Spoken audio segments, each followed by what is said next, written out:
Saya terbaca, ini bagus bukan saya nak, saya terbaca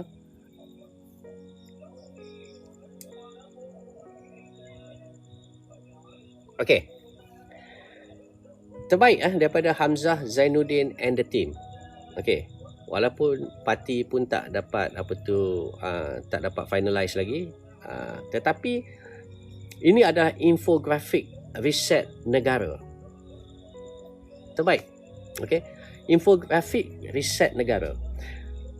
Tak apalah, saya baca sikit lah, at least ada kefahaman. Apakah itu riset? Riset ialah satu perjalanan moral dan pembaharuan politik. Okey, saya baca sikit.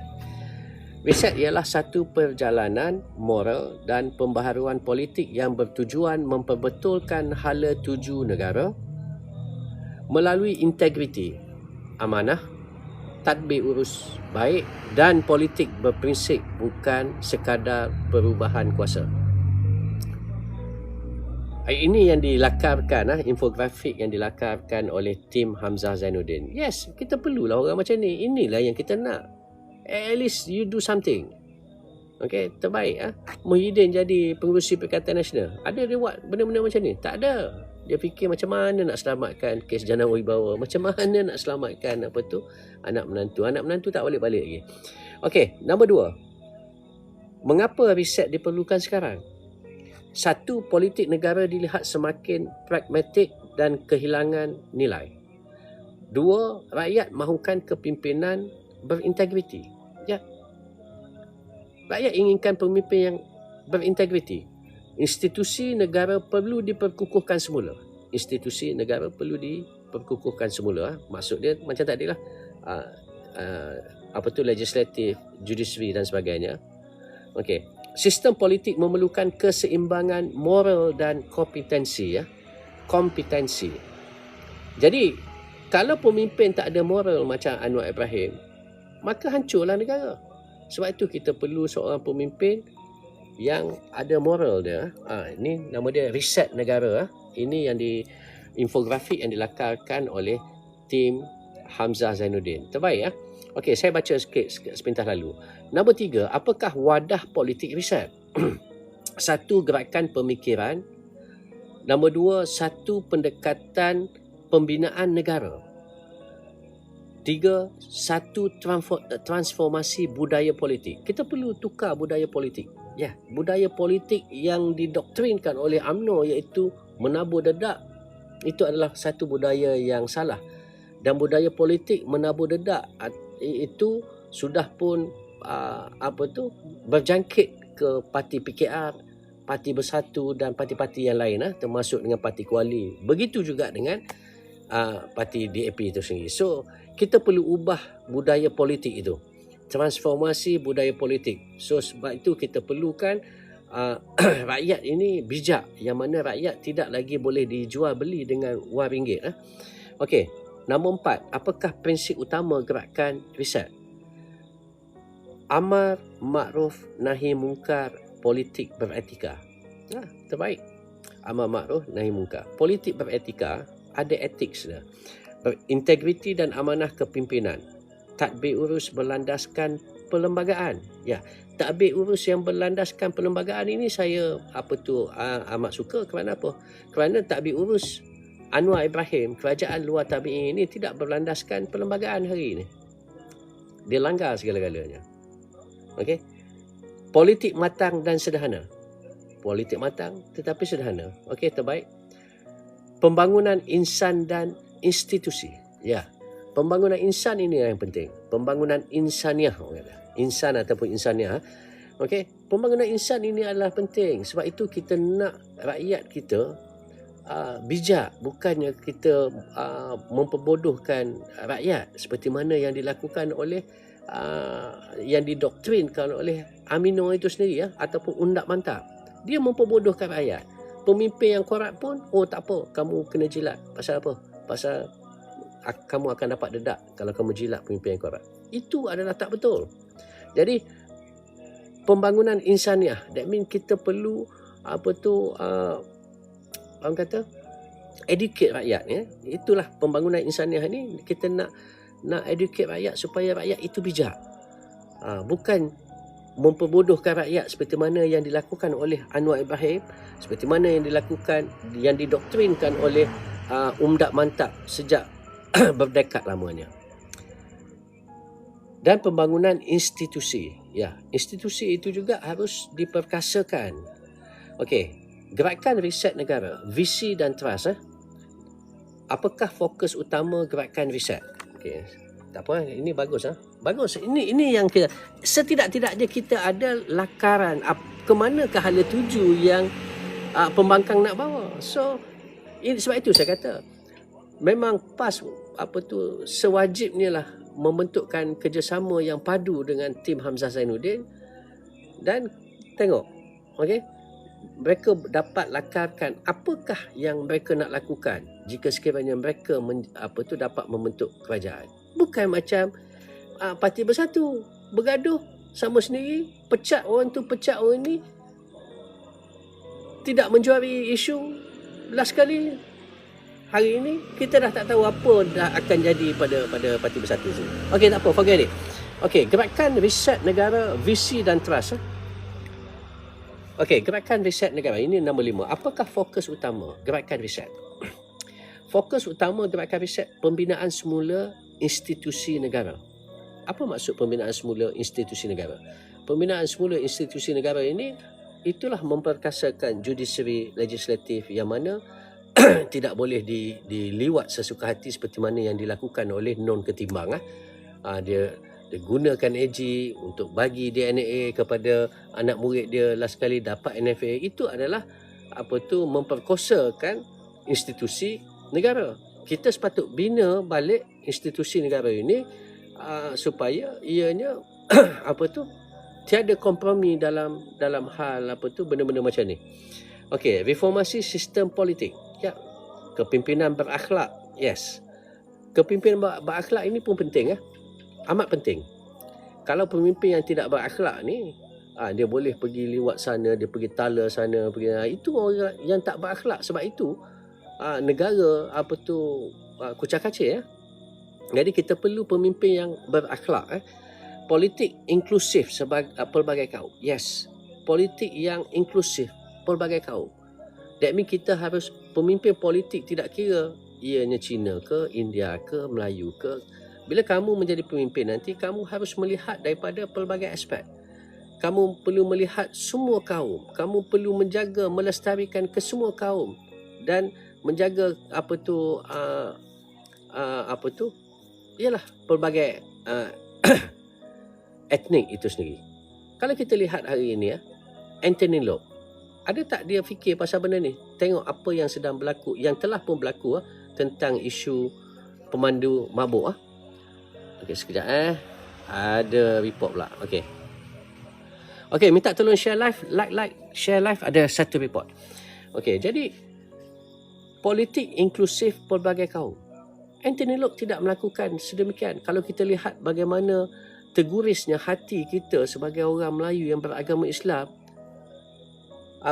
saudara seagama dengan kita mati katak disebabkan oleh pemandu mabuk. Akhirnya dia jawab apa?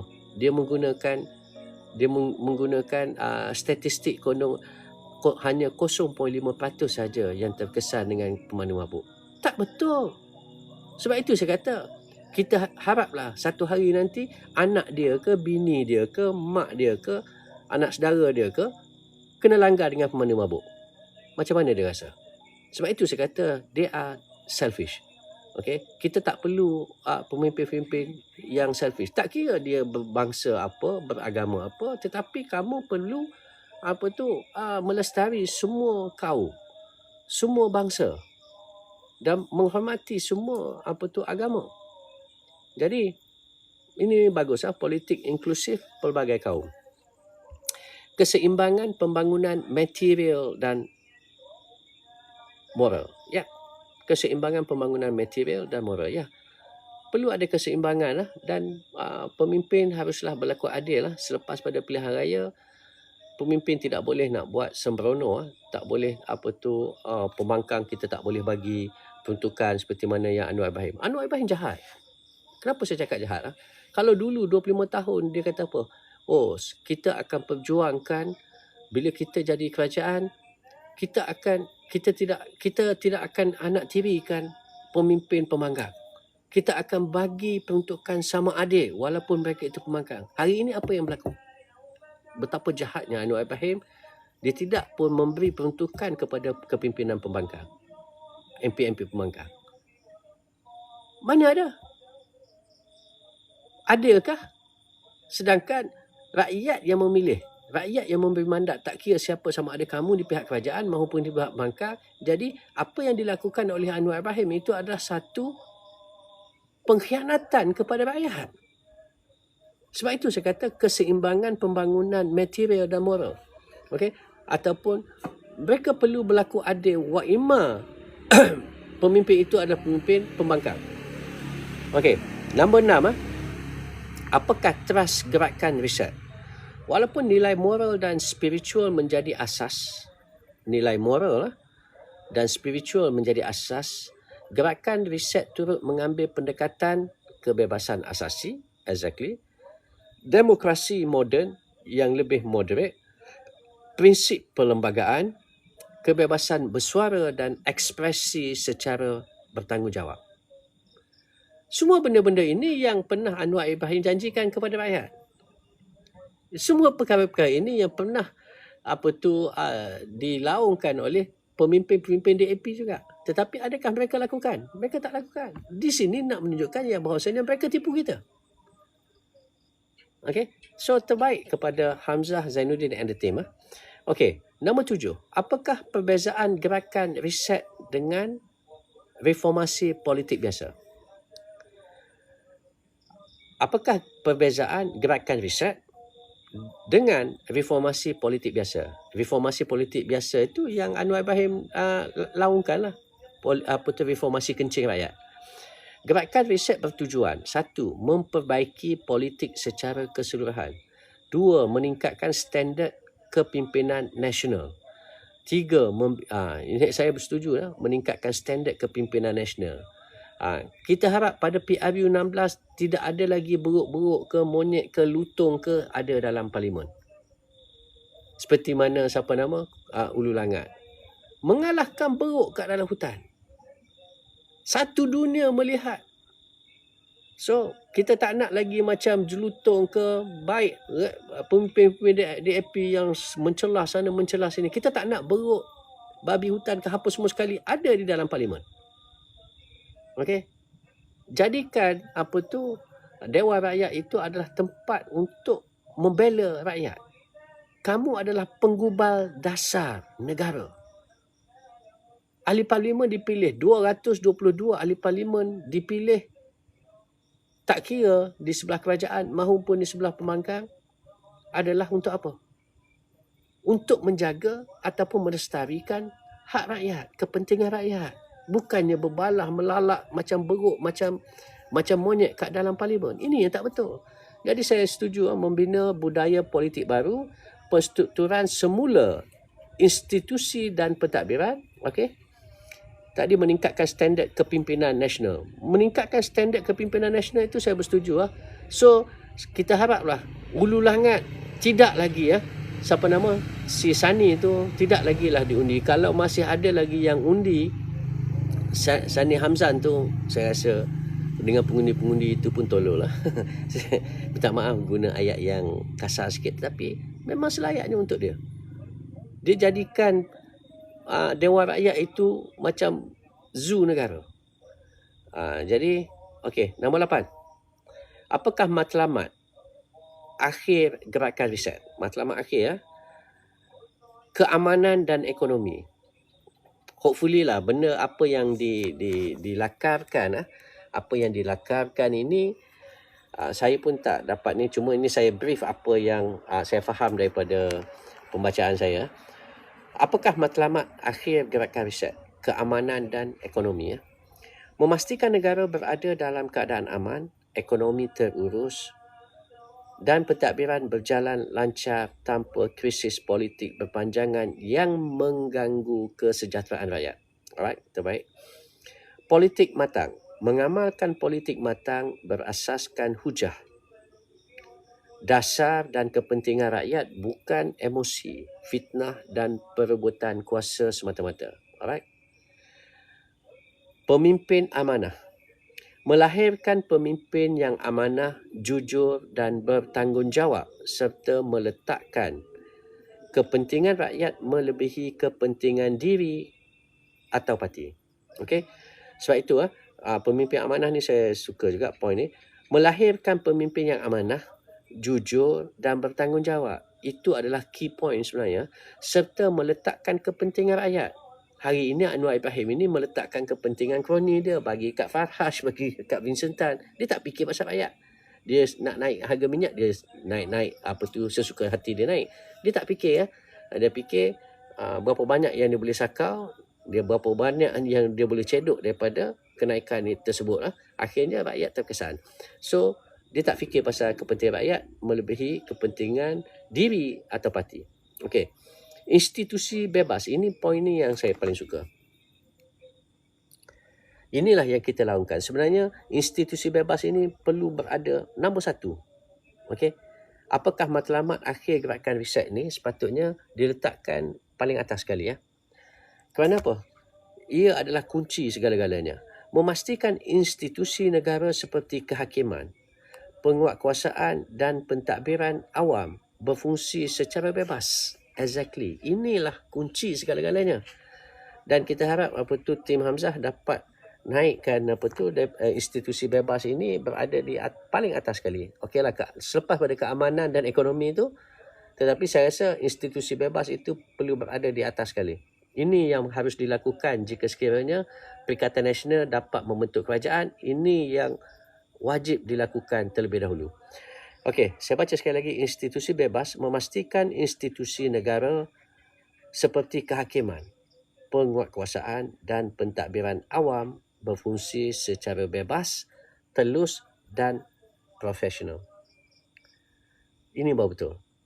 Maksudnya apa yang kita katakan separation of power ataupun pengasingan kuasa, inilah institusi bebas, itulah terbaik.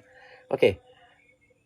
Last, kepercayaan rakyat. Memulihkan kepercayaan rakyat melalui perubahan sebenar dengan politik yang bersih, stabil serta adil yang dapat memberi manfaat kepada kehidupan rakyat.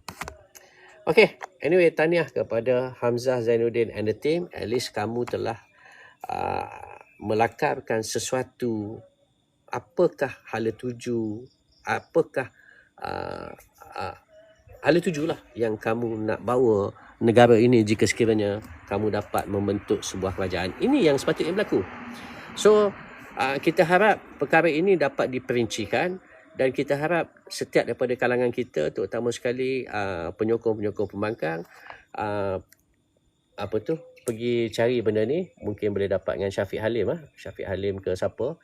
Dan perlu kita promosikan dan dapatkan detail seberapa banyak yang mungkin faham setiap ayat, faham setiap konten situ, untuk kita elaborate, untuk kita bagi pencerahan kepada rakyat. Apakah yang kita nak perjuangkan jika sekiranya kita dapat membentuk sebuah kerajaan. Okay, anyway, tahniah infografik riset negara. Pergi cari infografik riset negara. Alright, tahniah. Okay, so inilah yang kita nak result semua semua informasi yang terpampang di setiap sudut. Apa ni saya tak faham. Kenapa masa dalam satu dia tak buat benda ni? Oh, kenapa dalam bersatu dia tak buat benda ni? Because masa tu Presiden Bersatu adalah Tan Sri Muhyiddin. Tan Sri Muhyiddin dia tak fikir benda-benda macam ni. Azmin Ali dia bukan fikir benda ni. Peja-peja mana dia reti benda-benda macam ni? Yang dia reti dia hentam sama sendiri je. Macam mana dia nak fikir? Ni apa? Kalau type reset pun dah dapat dah. Alright. Type reset pun dah dapat. Terbaik goal. Goal naik. Mungkin siapa-siapa yang nak naik boleh request untuk naik kotak. Siapa-siapa yang nak naik. Okay. Assalamualaikum. Waalaikumsalam. Apa khabar? Sihat? Alhamdulillah sihat. Seronok dengar tu. Sebab apa idea riset saya tu maknanya cepat sampai. That was your idea? 2 hari lepas kan kita sembang. 2 hari ke dah dekat 3-4 hari dah kot sebenarnya. Okey, terbaik. Okey, bagus. Apa tu benda ni, sebab itu saya tengok dalam satu tu, saya baca sikit. So actually kita perlukan benda-benda macam ni sebenarnya. And then kita perlukan satu game changer lah, ataupun apa yang dilakukan oleh tim Hamzah itu, inilah yang kita nak rakyat nanti. Bukan saja tim Hamzah. Kita suka yang proaktif. Ya, dan kita harapkan ianya dapat digerakkan secara proaktif juga di dalam Perikatan Nasional itu sendiri. Okey, saya terus bagi laluan kepada Gol 1 hingga 2 minit. Teruskan. Okey, tentang riset ni sangat menggembirakan saya lah bila dah ada gerakan untuk meriset. Maknanya mereka dah ada garis panduan apa yang nak disentuh. Itu sangat penting lah untuk peringkat awal, ya. Yang kedua ni saya nak bercerita tentang bagaimana saya menganalisa PAS daripada awal. Dalam 4 penggal yang lalu saya melihat PAS sudah meriset PAS sendiri dengan meletakkan calon-calon teknokrat di dalam PAS. Waktu itu orang belum nampak lagi. Tapi saya dah dekat pilihan raya masa tu dalam 4 penggal yang lepas, dan saya lihat PAS sebenarnya ada orang kata in-depth kerajaan orang panggil apa ya? Dia ada kerajaan dia sendiri di dalam kerajaan. Macam tu. Sebab kita lihat saja mereka ada biro pendidikan mereka, peringkat tadika, peringkat rendah dan sehingga peringkat menengah pun mereka ada. Mereka sudah ada bahagian keselamatan yang selalu bantu mereka untuk apa-apa program kan. Mereka ada benda tu semua. Maknanya mereka ada kerajaan dalam kerajaan. Sebab itu saya kata kalau PAS ambil alih, mereka sudah bersedia. Dah lama bersedia. Jadi tak perlu nak risau pun. Sebenarnya sepatutnya dah lama kita serah kepada PAS. Tapi masalahnya orang tidak melihat. Orang tidak menganalisa seperti mana saya menganalisa mereka. Itu untungnya menjadi orang yang bebas. Jadi kita tidak terikat dengan sesiapa pun. Kita boleh cakap apa sahaja kepada sesiapa pun. Jangan ingat bila kita kalau PAS dah menang nanti, kita tak boleh kritik dia. Kita mesti boleh kritik mereka. Walaupun salah tu tak banyak, satu salah pun kita kritik juga. Supaya mereka kembali kepada landasan. Semuanya mesti berpegang pada undang-undang dan peraturan yang sedia ada. Dan juga apa-apa peraturan yang digubal akan datang.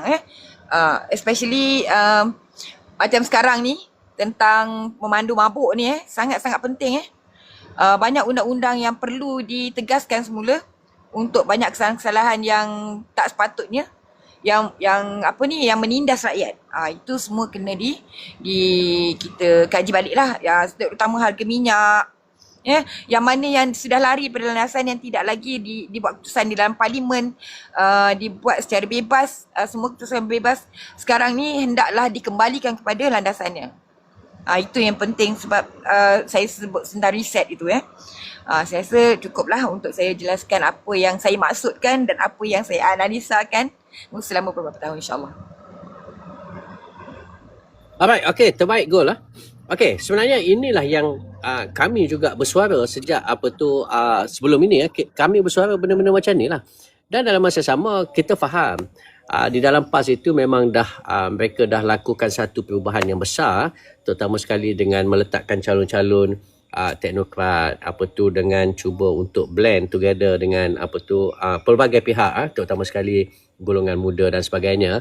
Jadi tetapi dalam masa sama saya bersetuju dengan Gol. Mungkin mereka telah lakukan sejak 10-15 tahun yang lampau melakukan transformasi itu. Tetapi perlulah highlight benda ni. Seperti mana kalau kita lihat hari ni tengok. Walaupun tak ada parti lagi, ini yang rakyat inginkan.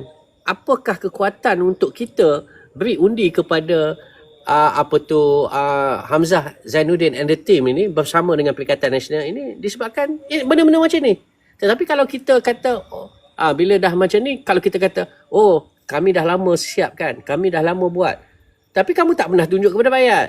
Tapi you have to